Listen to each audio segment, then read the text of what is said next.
So do a round one and a square one. Cardboards. I also see your Easter cake in the background there. Yes, we're gonna get to that as we get more into the display situation. Cool. All right. Okay, we'll put this over here.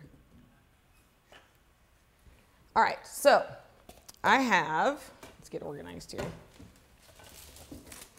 That's so fine. paper starts becoming, you start noticing things like paper and ribbon and just for ideas in the back of your head. Do you ever pick something up saying, I don't have a use for it right now, but I'm gonna use it later? Rarely. Yeah? And this is why.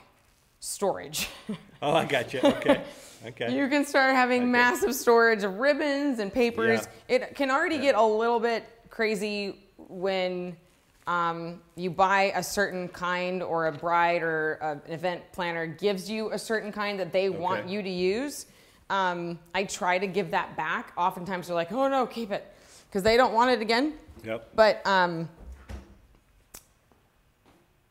the ones I do for sure pick up if I see them are the guy kind, the kind for men. So for instance, the camouflage.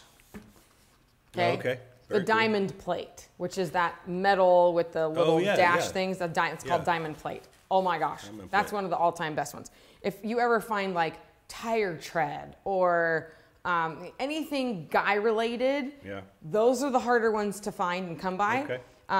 I personally am a huge TJ Maxx, Marshalls, Ross, Home Goods junkie, and if I ever have like 30 minutes to spare, which is rare, but I like to like blaze through one of those places, and they usually have paper, and they usually have cool paper. Oh, neat. So that's a good place to look. Okay, give us that list again real slow.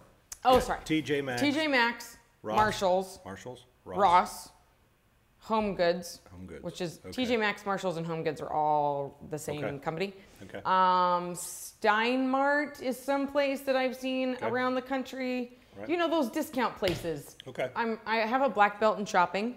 Okay, gotcha. I never pay full price for anything. Excellent. I'm always a bargain shopper. Okay. So I have 3 children. I have to be. Okay. So so here I have some cake boards. Okay. Now this is the ribbon I want to use because this is the paper I want to use. Let me see that. Okay. Paper. So right. There's now this is the ribbon. Very cool. This ribbon is pretty wide. Yeah. Okay. So I need to make sure that I make my cake board wide enough. Now normally I would do, for this size of a round, which is a 14, which means I would put a 10-inch cake on it. Okay. I would normally do 7. 7 of these regular width cake boards. If you choose to put cake drums together, which are these guys, these dudes, then you would need to do 3 of them. Okay? 3 drums? 3 drums together. Now, can you see that my ribbon is too wide for my board? See that? I don't want any fold over. I don't want anything like that. So I'm going to add 2 more and see if we make it. Okay, and for the folks that are wondering about, hey, this stuff isn't free, we're going to be talking about what you charge for this and how to do it. Absolutely. Okay, good. Absolutely. Good.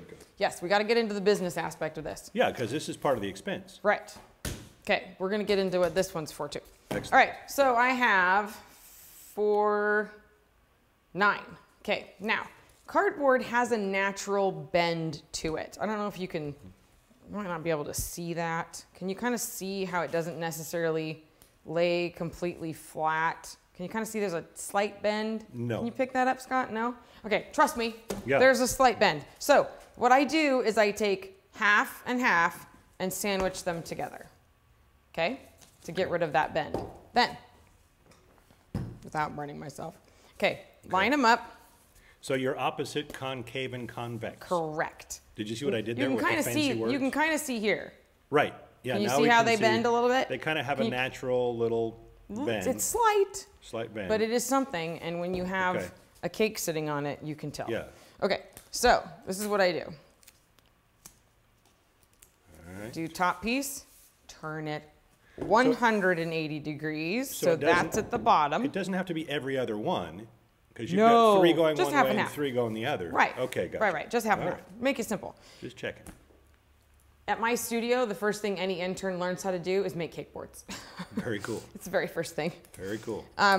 Okay, so now I have one tape here and one tape here. Now I'm gonna go perpendicular to these two tapes. I'm gonna do two here, okay? And always keep it on a flat surface so that you have them all lined up good. You're doing pretty tight, keeping them pretty tight? Not too tight. And that's the thing, is you don't want your tape digging into the tape, into the cardboard. Okay. Because can you Yeah.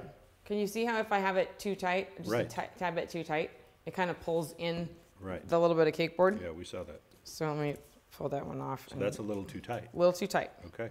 Thanks for showing us the mistake so we can not make it. Okay, so you just want to keep them all together. Which is better. Okay. See that? Yeah. Okay.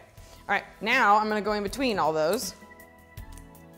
With Mo tape? Mo tape. Okay. Yeah, you can go through kind of a lot of Scotch tape with this, but that's okay. Scotch tape's cheap. And also built into the expense at one point. Absolutely.